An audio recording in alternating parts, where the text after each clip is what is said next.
and welcome to my diary. Yes, I'm back, yay. Like I said, I was gonna answer questions and a promise is a promise.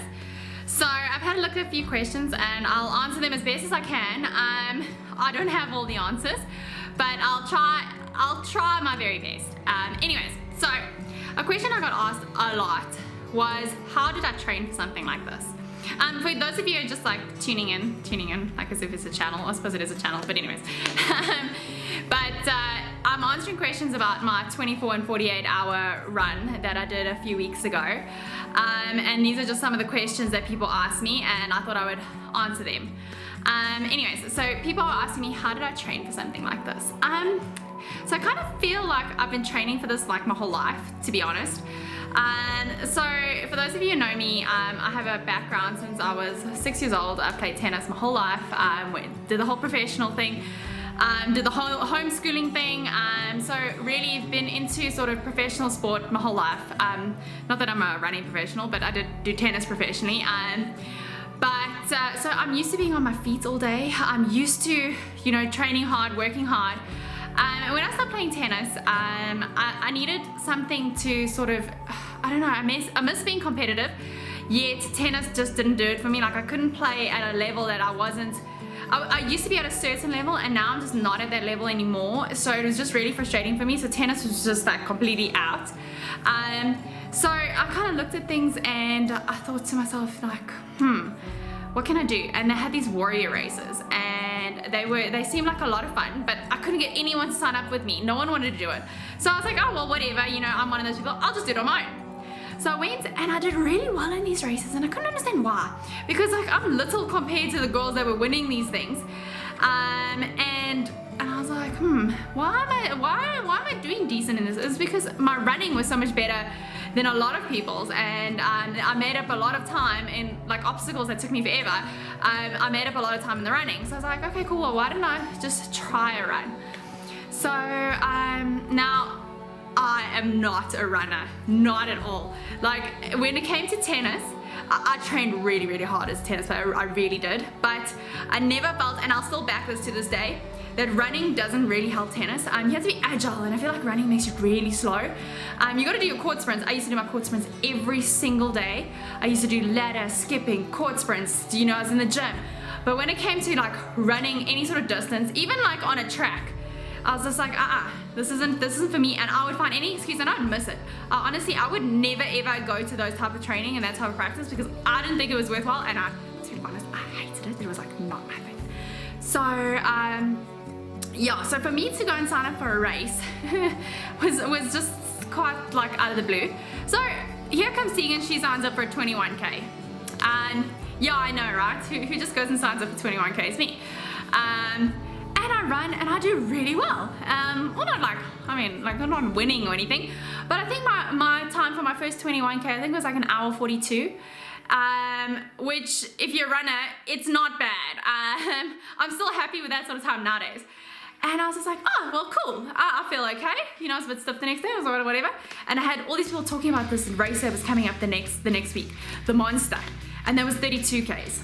And I was like, let me go try this one now. And I went and I ran in under 3 hours. And I was like, and it's a tough one. It's a really, really tough race. And I was like, maybe this running thing is for me. So that's how I got into running. And, you know, had friends that sort of from the gym, they were like, oh yeah, you should sign up for Comrades. So I decided to sign up for Comrades and put it out on social media. And once you put something out on social media, there's no going back. So it wasn't the same year that I started running that I signed up for Comrades. It was the next year, it was the following year. And I don't know, just like it all seemed to just sort of come together. Like I ran my first marathon the same year I ran Comrades. I ran my first ultra, and I'm just one of those, you know, just, you know, why take things slow? You may as well just go and get it all sorted. So that's kind of what I did. So I did Comrades, and I remember running my very first Comrades, and I got to 60Ks. Now 50Ks is the furthest I'd ever been in my life. But I got to 60Ks and I was like, oh, what is all the hype about? I was like, this isn't so bad. Got to 70Ks. I was like, I'm not running, I'm gonna walk the rest of the way, and that's it. And I did a lot of walking in those next 20Ks. yeah, it was not pretty, and it was going beautifully. I was running like an absolute champ until 70Ks, and I was like, no, I'm done, completely done. But anyways, so I carried on running comrades and doing lots of marathons, and it became like a competition with friends to see who could run the most mileage in a week, and then it became who could do it the most month, and then a year, and I did lots and lots of races, and I was always running. And then I'm always on my feet the rest of the day as well.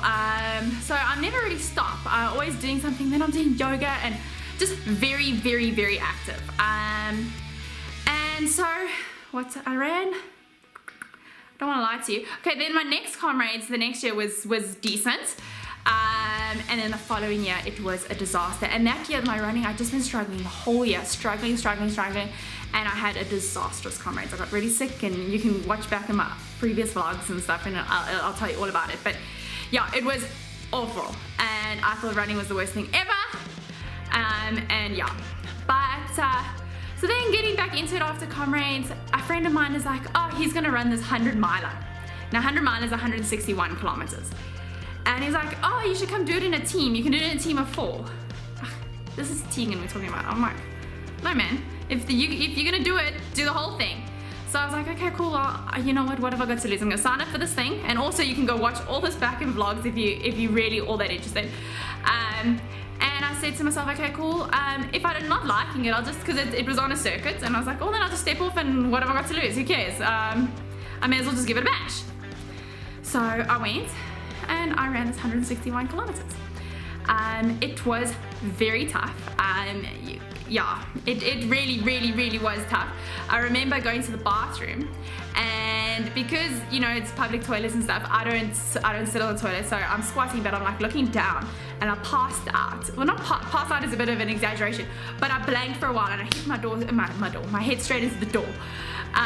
So like those type of things happen on a 100-miler.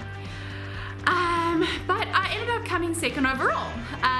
That's in total because I was the only woman who was stupid enough to run this thing.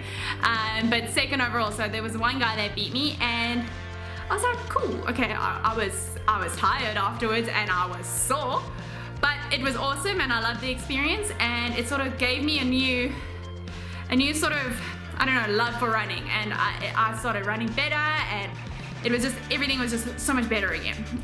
So I kept running, kept doing my thing, had a decent comrades the next year, and then it came to the thing, am I going to do this 100-miler again? I was like, well, I kind of have to defend my title, even though I was the only woman, but you got to do it. So I signed up and I did it again, and I beat my time. I did it in, I think, 18 hours 43.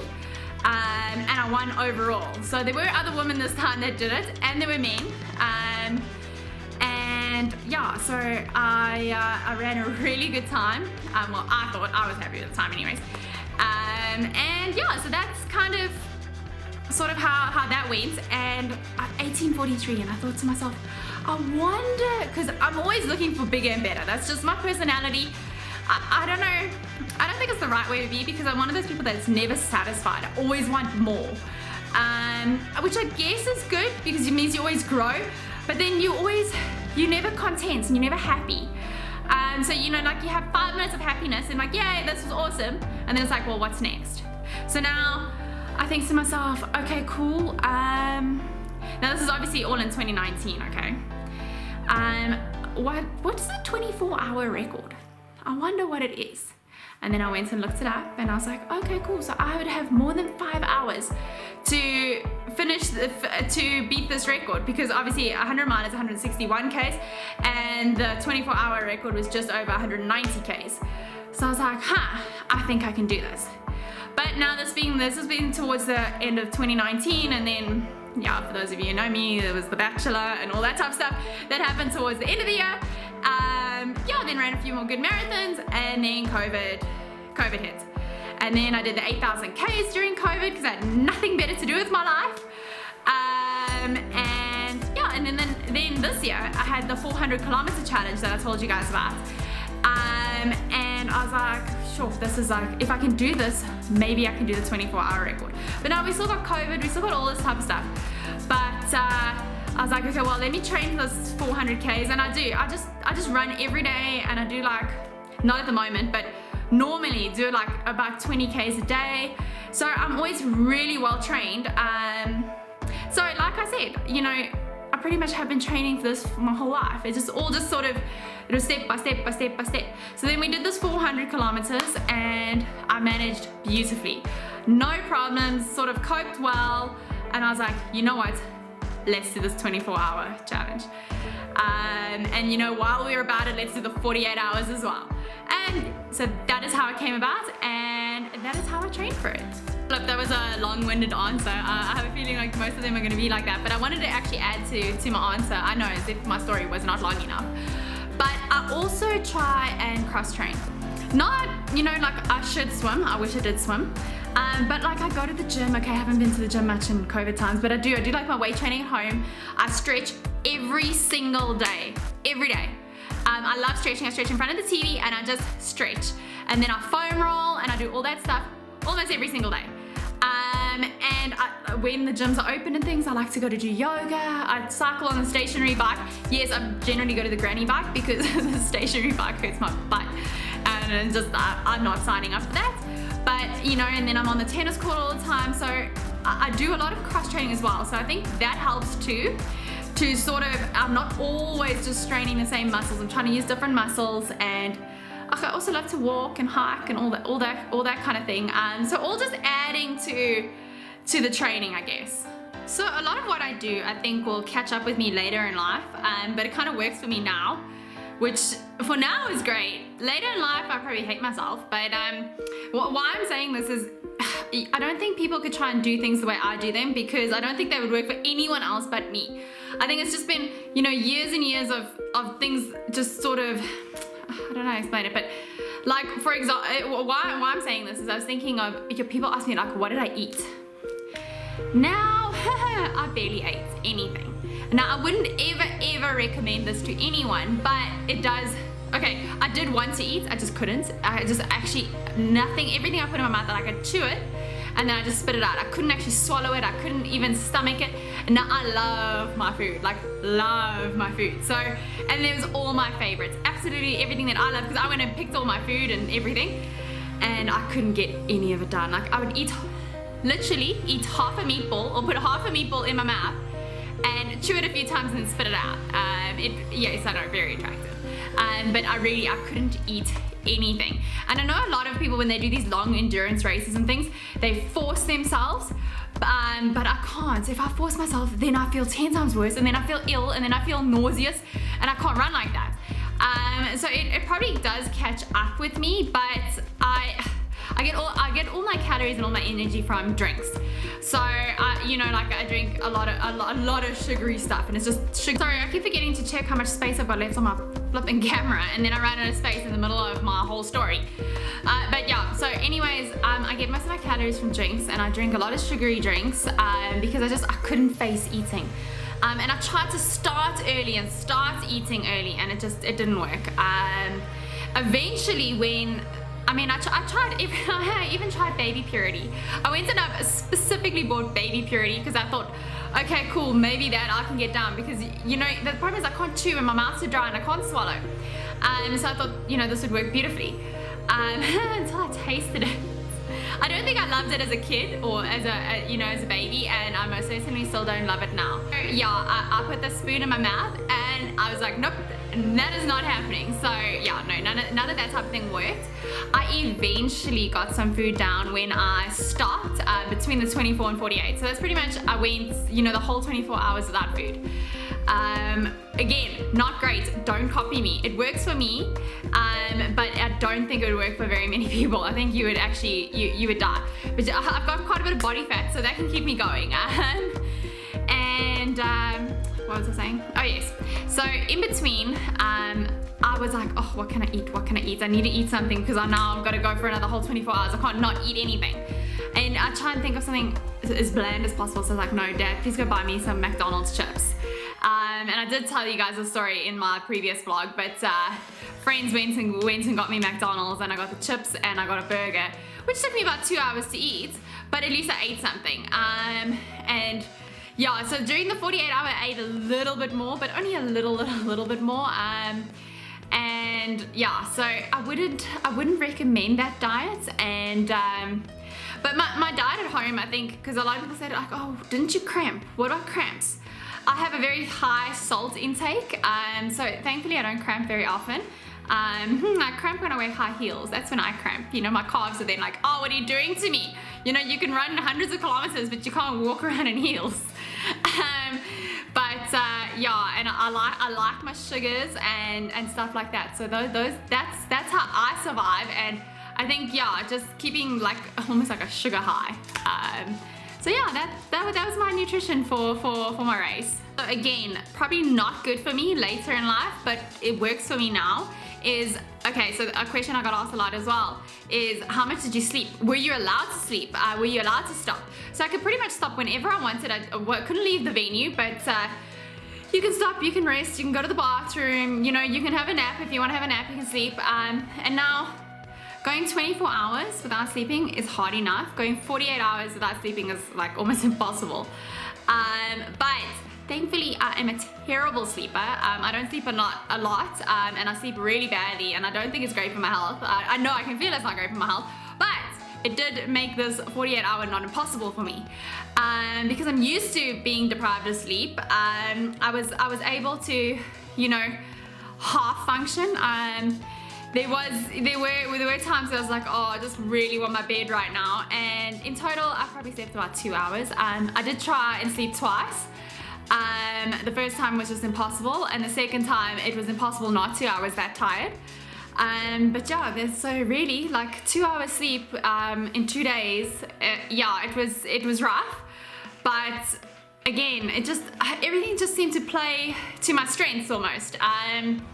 Because it is not sleeping is really tough, and especially when it's hot and you know you're pouring your heart and soul out there. A bit of rest is nice. But thankfully, you know, I came out on top, I guess. And adding to that, I forgot, the clock never stops. You don't get to push pause, you know, like how you pause your watch? No, there's no pause here. You don't get to go to the bathroom and pause your watch, or have something to eat and pause your watch.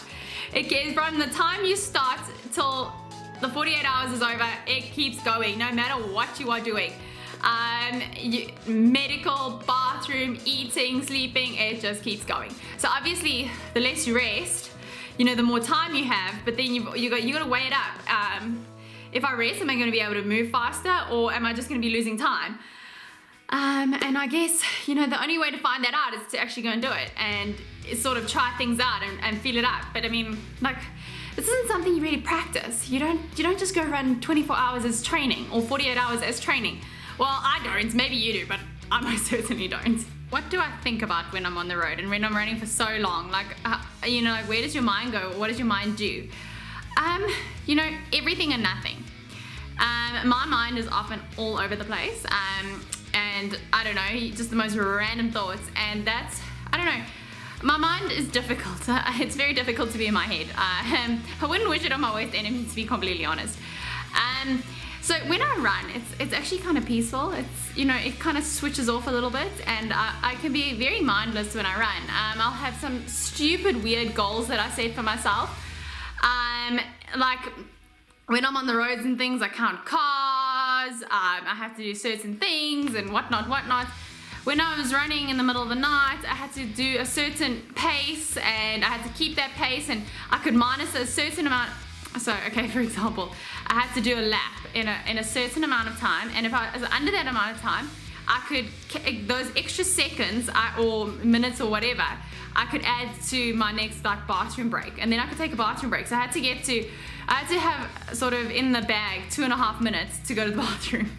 Otherwise I wasn't allowed to go to the bathroom. And I play my mind games like that. I mean, I didn't even actually end up going to the bathroom. I'm thinking back to this particular moment. It just keeps my mind busy, and it gives me a goal, and it just makes sure I'm keeping up pace and stuff like that. But also, you know, sometimes, like, I don't know, your mind gets so busy, and you just, I don't know, everything is just so complicated. But when I run, everything is just, you know, the only thing I'm really thinking about is running, and, you know, the pain you're in, the physical pain you're in, and it's, I don't know, it's nice. It's like an escape, and I guess that's why I love running. It's like such an escape. And so yeah, my mind, like I said, my mind is everywhere and nowhere all at the same time. And everybody's favorite question, what next? I love this question. This is, for me, the funniest, because like, as soon as you do something, everyone's just like, okay, cool, well done, what's next? And it's like, well, can I not just enjoy this moment just for like a little bit? No, but that's not me anyways. It's always like I could be still running the thing and I'll be thinking, okay, cool, well done, pat on the back, what's next? So to answer the question, I don't know. I have no freaking clue. Well, no, that's also a lie. So there are a few options. Obviously, Comrades is now on the cards for next year, which is great and all. I want my green number in Comrades, and I'll always keep doing Comrades and things. That can be my long run. So next year, well, there's still lots of time in this year, but I think I'm pretty much done for this year. Like I might do 1 or 2 marathons if any pop up, and that sort of thing. Otherwise, I don't think anything too crazy for the rest of this year. I think the poor body needs a break. Yes, I say that, and I'm running like a crazy person, but whatever. But as for next year, there are a few things that I want to do. One, I have definitely mentioned before, and that is the 7 marathons in 7 days on 7 continents. It's like a huge bucket list thing of mine to do. I really want to do it. But I really need a massive sponsorship to be able to do it, because obviously it's like chartered planes and all sorts of things, so it costs an absolute arm and a leg. But I think it could be really cool to do, and I think it'd actually be something really cool to document. I think it's just like the coolest thing in the world. And I already know I can do 7 marathons in 7 days, so now I just need to travel in between. And I already know I don't sleep much anyway, so you know, it all kind of works out. So that would be awesome for me. I think the Antarctica Marathon could be interesting, since I just love the cold so much. So that could be an interesting one, but I mean, if there was one on my bucket list to do, it would be that one. I don't know why. I know exactly why. It's because like, who gets to go there? That's why. But yeah, anyways, moving along. So that is one option that I'd really love to do, but like I said, I'm gonna need a massive sponsorship to do that. Another one, I would love to do Washi next year. I mean, that's like the 100-miler of South Africa. That's the one you need to do. And it is on the road, so, you know, that's my thing. So I would love to do that. But now the problem comes in is Washi is in July and Comrades is in August. So it's like, yeah, okay, so you do the Washi and then, you know, you're exhausted for Comrades.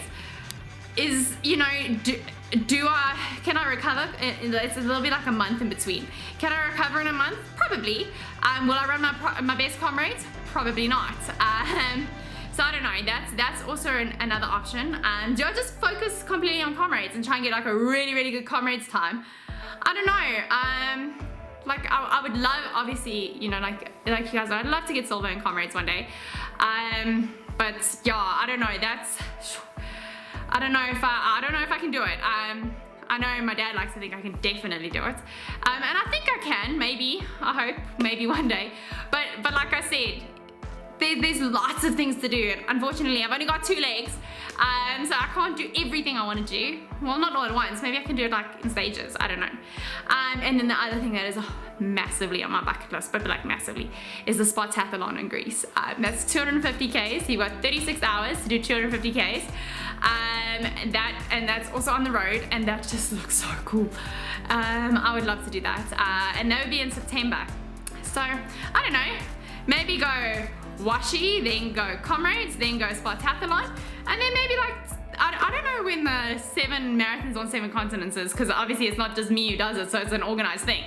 So I don't know about that. But yeah, maybe I could do all 3, I don't know. But anyways, that's sort of, you know, kind of pipeline dreams. We'll see where we land up. Thank you so much for joining me. I hope I answered the questions appropriately, and I hope you got the answers you were looking for. If not, give me a shout. I'll try and elaborate, and I'll try my best to answer. Thank you so much for joining me, and I will definitely be vlogging a lot more. I don't know how often, probably like once a month or something like that. Not all the time, and just keeping up to date and letting you know what's going on, and I don't know, just like checking in. But thank you so much, guys. Thank you, you know, again, for all the support. I really appreciate it, and I love you guys lots, and I'll see you really soon.